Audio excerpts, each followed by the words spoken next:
A paz do Senhor Jesus, irmãos, amém?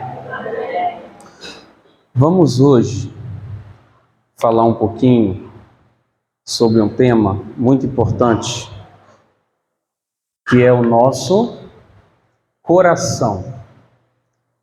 O coração, a gente sabe, ele é a nossa alma, nossa mente, tá? Quando a gente fala de coração, a gente pensa aqui, né?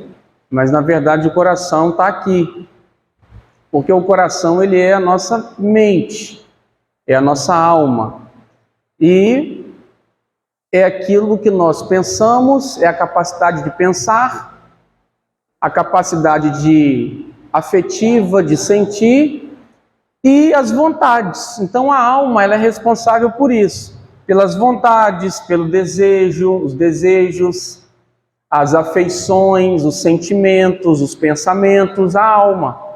E a gente chama de coração, tá? E então nós somos um espírito, e nós temos uma alma e nós habitamos num corpo. Essa casa que Paulo chama de tabernáculo, né?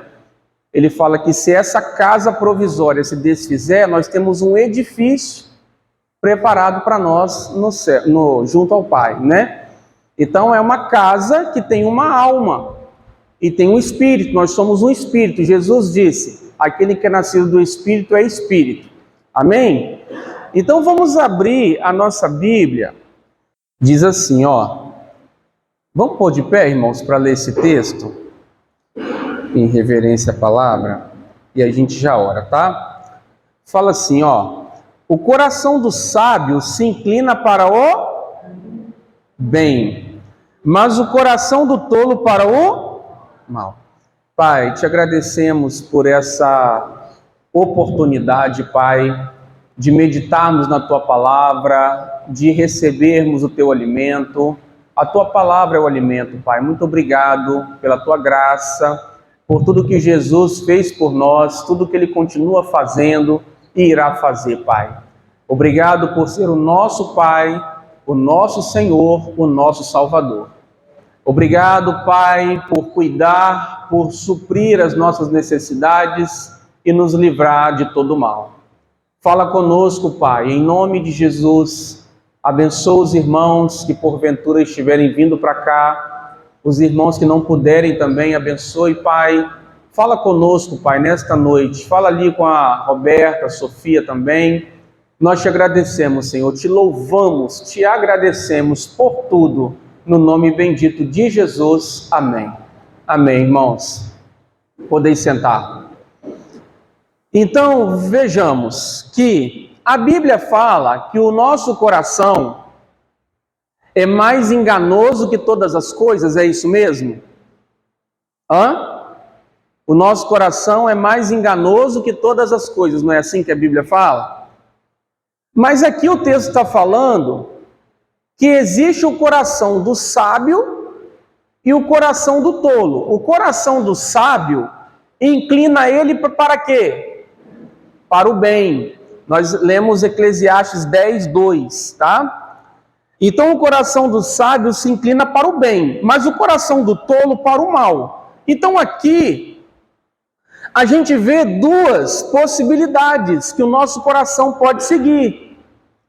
Os irmãos estão entendendo? Duas. Aí eu pergunto para você, o seu coração precisa te conduzir para o mal? Precisa? Não, porque o texto está dizendo que o coração do sábio conduz ele para o bem, mas o coração do tolo para o mal, mostrando que o seu coração, embora ele seja enganoso, ou seja, ele pode vir a te enganar. Você sabia que hoje, no tempo da graça, Salomão escreveu isso aqui, irmãos, foi no tempo da lei ou no tempo da graça? Da lei. Qual foi a promessa de Deus que está em Ezequiel e em Jeremias? Que ele tiraria o coração de pedra e nos daria um coração de quê? De carne. E quando foi que isso aconteceu na sua vida? Você recebeu um coração de carne, foi quando? No dia que você aceitou a Cristo, você nasceu de novo. E aí Deus tirou o seu coração de pedra e te deu um coração de carne. E qual é a diferença de um coração de pedra para um coração de carne? Total, né? Um coração de pedra é aquele coração duro, aquele coração que não se submete, um coração que não ouve. Antes nós éramos assim, Deus queria nos levar, nos trazer para junto dele, e a gente ficava o quê? Depois eu vou, outro dia eu vou, um dia eu vou me entregar, um dia, não era? Por quê? Porque a pedra, ela não aceitava, mas o dia que nós nos rendemos e falamos, Senhor, tem jeito não, eu sou teu, o Senhor é meu, e agora eu quero viver a tua vida. Aí Deus foi e te deu um coração de carne. Isso significa, sabe o quê? Que agora o seu coração é sensível. O seu coração agora é maleável. Antes não era. Então aqui a gente já precisa entender uma coisa. Que eu e você não precisamos ser enganados pelo nosso coração. Quando a Bíblia fala que o coração do homem é mais enganoso que todas as coisas, nem Salomão tinha um coração de carne, você sabia disso? Essa promessa, eu vos darei um coração novo, um espírito novo, tirarei o coração de pedra e vos darei um coração de carne, isso só foi possível depois do Calvário. Essa profecia, se você pegar lá o texto e analisar, você vai ver que é uma promessa que Deus está fazendo para o povo dele, para um futuro. Que ele tiraria o coração de pedra e daria um coração de carne. Mas a igreja, os filhos de Deus, os crentes, são os únicos hoje que têm coração de carne. Você sabia disso?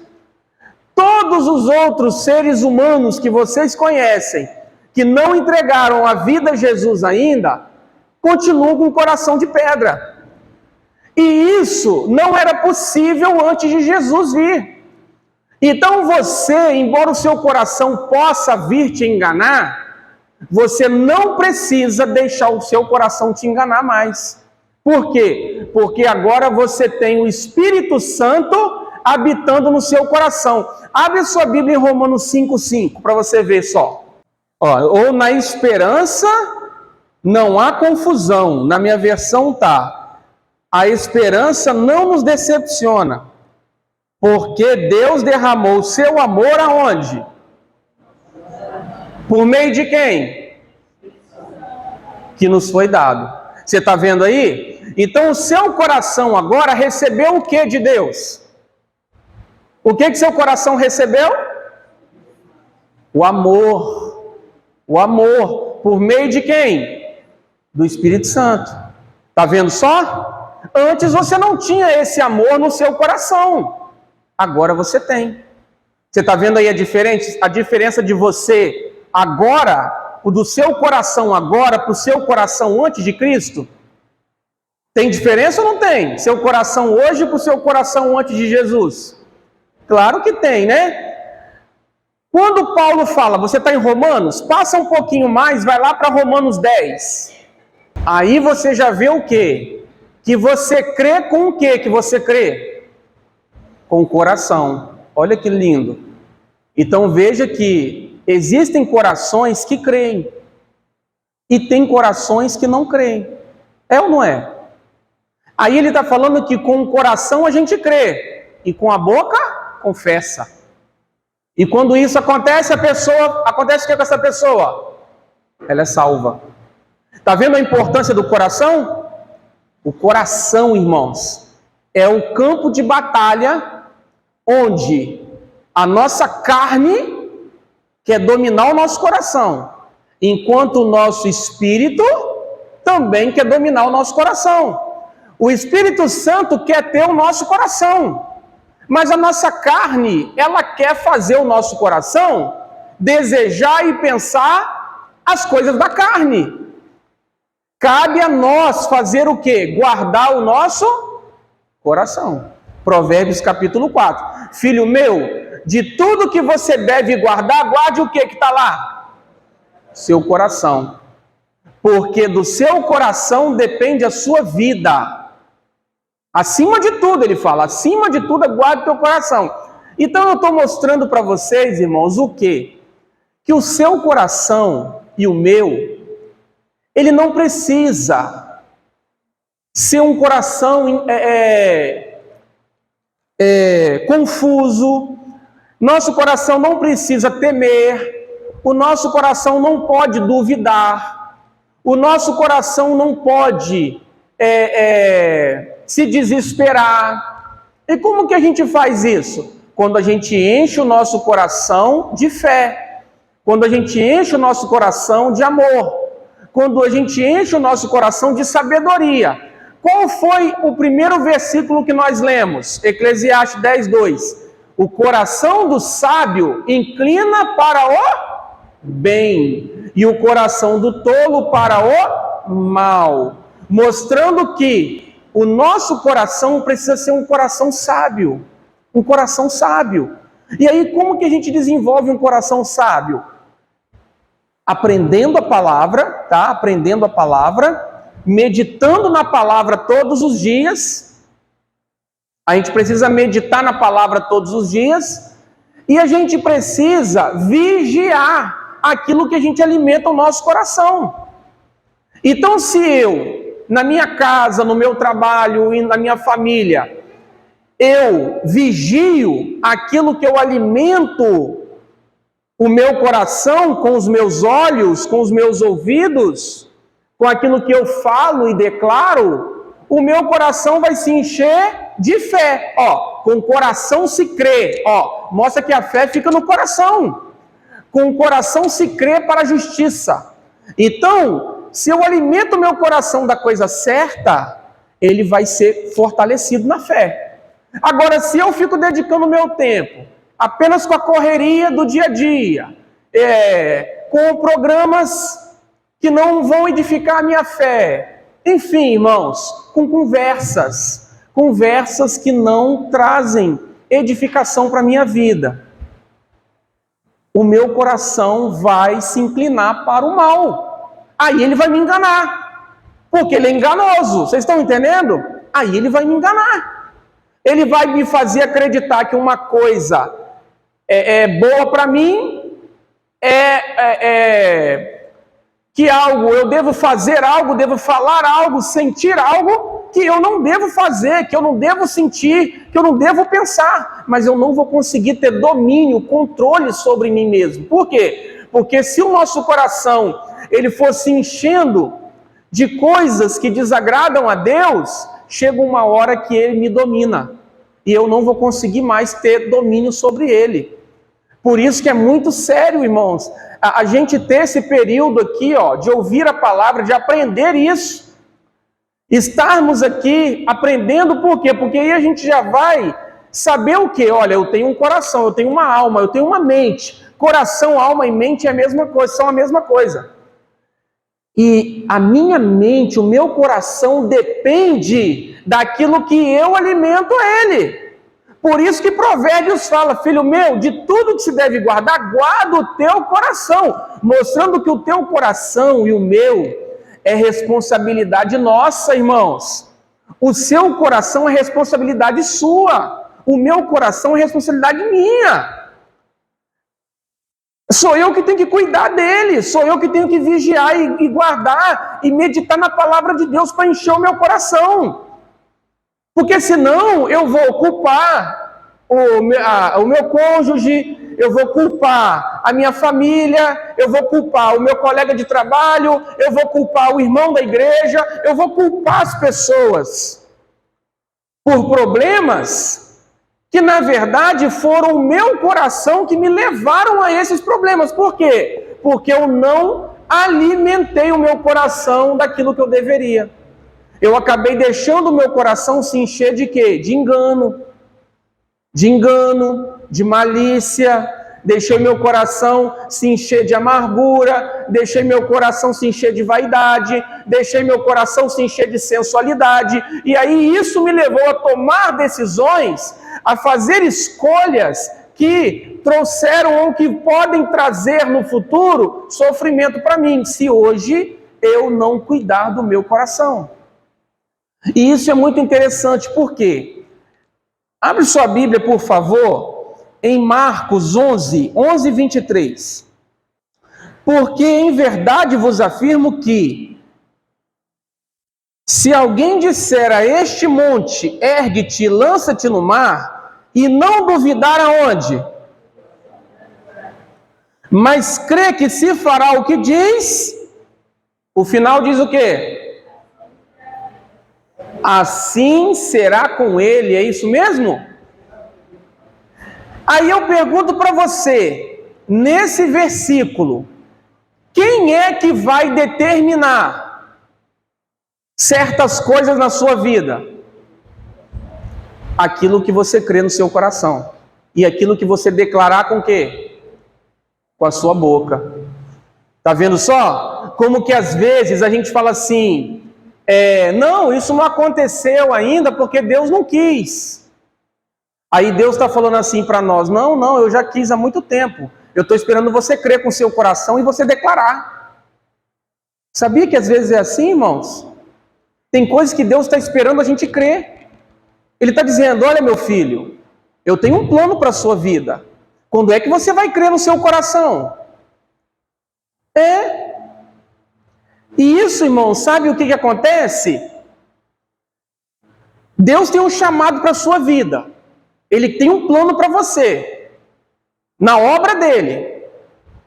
Se você não crê nesse plano que ele tem para a sua vida, na obra dele, Deus não vai te empurrar e te obrigar a cumprir esse propósito. Não vai. Não vai por quê? Porque Deus, ele não pode te obrigar a fazer aquilo que você só pode fazer se você crê. Se o teu coração crê. E como que o meu coração crê? Quando eu me alimento da palavra dele, quando eu busco a ele em oração, então ele vem e revela para mim o plano dele, e aí o meu coração crê. Se eu não buscar o Senhor, irmãos, o meu coração vai conseguir crer? Não. E aí certas coisas não vão poder acontecer. Por que não vão acontecer? Porque o meu coração não creu. Jesus está falando aqui, se vocês crerem no coração de vocês, não duvidarem, mas acreditarem que acontecerá aquilo que vocês declararem, assim acontecerá. Eu lembro uma vez, irmãos, eu sempre já contei para vocês, não sei se todos se lembram, a professora que trabalhava comigo, ela tinha um filho de 4 anos, e aí ela teve uma outra bebê. E essa bebê, é claro, trouxe mais responsabilidades para ela, mais desafios para ela. E ela reclamava tanto dessa bebê, e um dia, a gente estava lá na serra, a gente ia vir para cá, aí tinha várias pessoas no carro, assim, aí ela foi e falou assim, como eu tenho saudade do tempo que era só eu, meu marido e meu filho. Irmãos, mas ela encheu a boca para falar com tanta convicção aquilo. No dia seguinte ela chegou para a gente lá e falou assim, Daniel, que desespero que eu tive hoje pela manhã. Aí eu falei, o que foi? Minha filha quase morreu engasgada. Eu tive que correr com ela pro hospital, porque ela engasgou de um jeito que, não sei se ela correu para o hospital, o que ela fez, sei que ela conseguiu resolver o problema, mas a menina engasgou de um jeito que quase morreu a menina, bebezinha mesmo, bebê, recém-nascido. E eu falei para ela assim, você nunca mais abre a boca para falar que você tem tanta saudade no tempo que era você, seu marido e seu filho. As pessoas, irmãos, elas não entendem o poder que tem aquilo que elas acreditam no coração delas. Você sabia que quando uma pessoa ela acredita mesmo que ela vai se dar mal, ela é uma grande candidata a se dar mal? Ela acredita que tudo vai piorar, que ela pode morrer daqui para ali, de uma enfermidade, atropelada, um ladrão, e ela começa a alimentar o coração desse medo. Ela está sujeita sim a viver isso. Por quê? Porque Jesus está dizendo aqui, aquilo que você crê no seu coração e você declara com a sua boca, se você crê de verdade, isso vai acontecer. Por isso que é tão sério, irmãos. E aí a gente entende o quê? Que Deus te deu uma autoridade, Ele te deu. Te deu uma autoridade. Para que você comece a entender os planos dEle e a andar nesses planos e dizer assim, olha, aquilo que Deus tem para a minha vida vai se cumprir. Aquilo que Deus tem para a minha vida no chamado dEle, na obra dEle, vai se cumprir.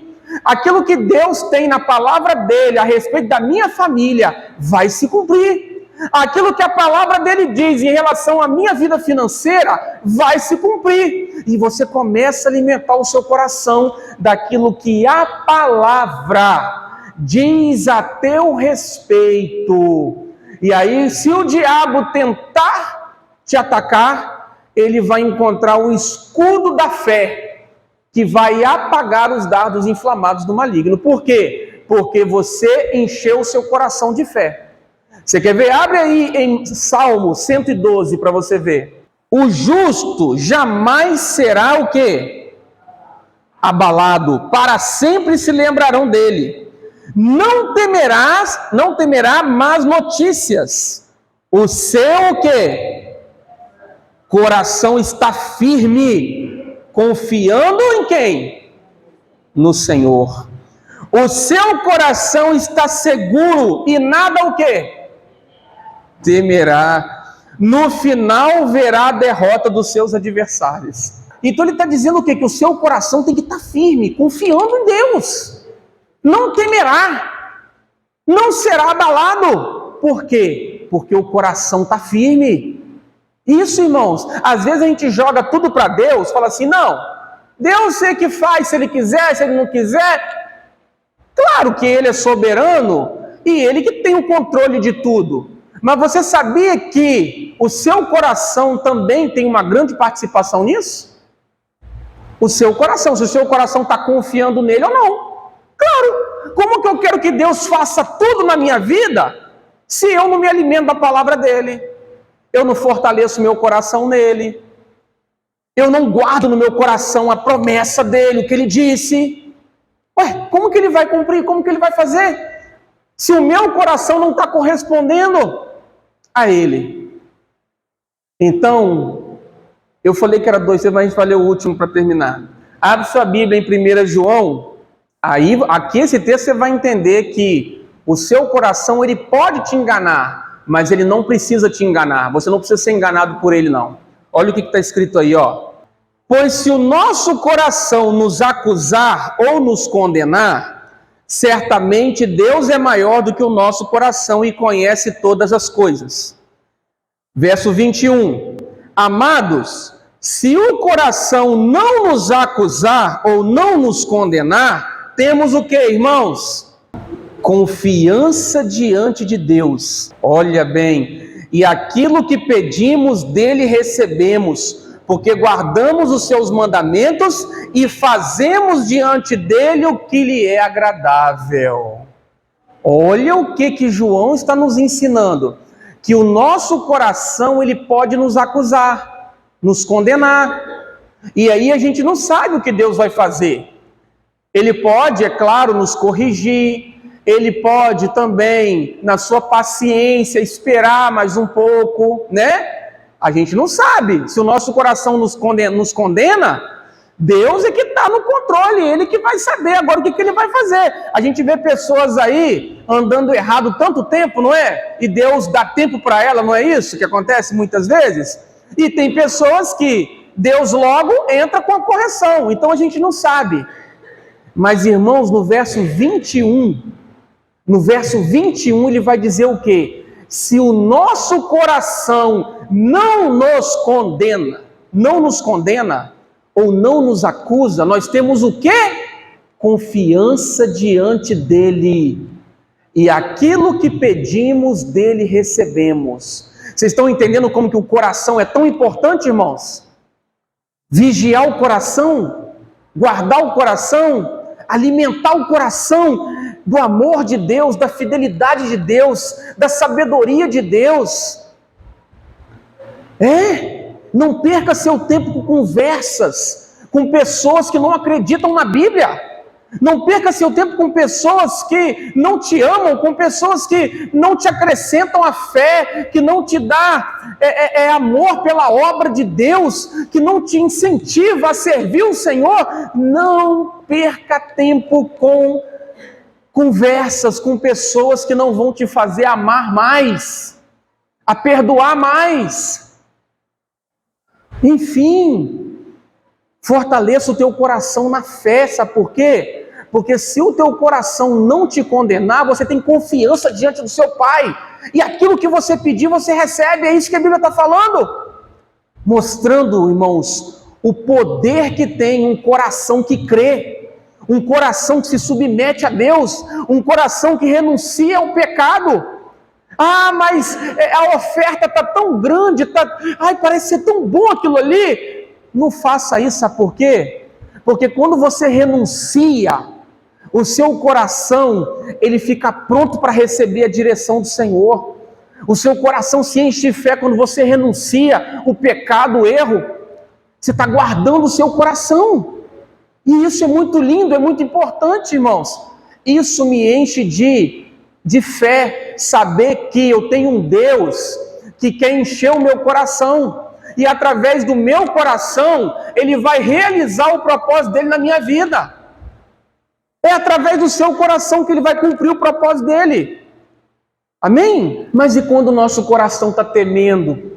E quando o nosso coração não consegue acreditar? E quando o nosso coração não consegue confiar? Essa é a pergunta, né? E aí? E se o meu coração não está conseguindo confiar? E se meu coração não está conseguindo obedecer? O que eu faço? Clama ao Senhor, pela graça, pela misericórdia dEle. E Ele, se você clamar com sinceridade, Ele vai ajudar o seu coração a crer. Ele vai. E aí você continue se alimentando da palavra. Não pare, tá? Porque assim você vai ver que dia após dia, semana após semana, mês após mês, ano após ano, o seu coração vai ficando cada vez mais firme, como você leu no Salmo 112. O justo não será abalado, porque o seu coração está confiando em Deus, está firme no Senhor. Esse justo, ele dedicou tempo se alimentando da palavra, ele dedicou tempo falando da palavra, ele dedicou tempo meditando na palavra, por isso que o coração dele ficou firme. Então, irmãos, é perseverança em andar com o Senhor, em ouvir o Senhor. É assim que o nosso coração vai perdendo os medos, vai perdendo as inseguranças, vai perdendo a vontade de ceder ao pecado, tá? É claro que o nosso coração, em alguns momentos, a gente vai mesmo, até a gente amadurecer a nossa mente, o nosso coração, nós vamos ter muitas dificuldades em pensar o que é certo, sentir o que é certo. Mas à medida que você vai caminhando com Jesus, Ele vai transformando o seu coração. Nós estamos aqui, irmãos, no processo de transformação. Em Romanos 12:2 fala assim: não se conformem com esse mundo, mas sejam transformados pela renovação da vossa o quê? Mente. Mente é coração. Para que experimenteis qual é a boa, perfeita e agradável vontade de Deus. Então, conforme o nosso coração vai sendo transformado, eu estou agora um pouco mais paciente do que eu era o ano passado, do que eu era há 5 anos, eu estou mais paciente, eu sou mais perseverante do que eu era. Antes eu era muito inconstante na obra do Senhor, agora eu estou mais perseverante. Antes eu era mais medroso, agora eu estou mais confiante em Deus. É assim que tem que ser a vida do crente, irmãos. A cada ano, a cada 5 anos, a cada 10 anos, você tem que olhar para trás e falar assim: o meu coração está mais confiante. O meu coração está mais puro. O meu coração está mais seguro. É assim, irmãos, que a gente deve caminhar. E não regredir, mas é avançar. Amém? Vamos orar. Agradecer ao Senhor por essa noite.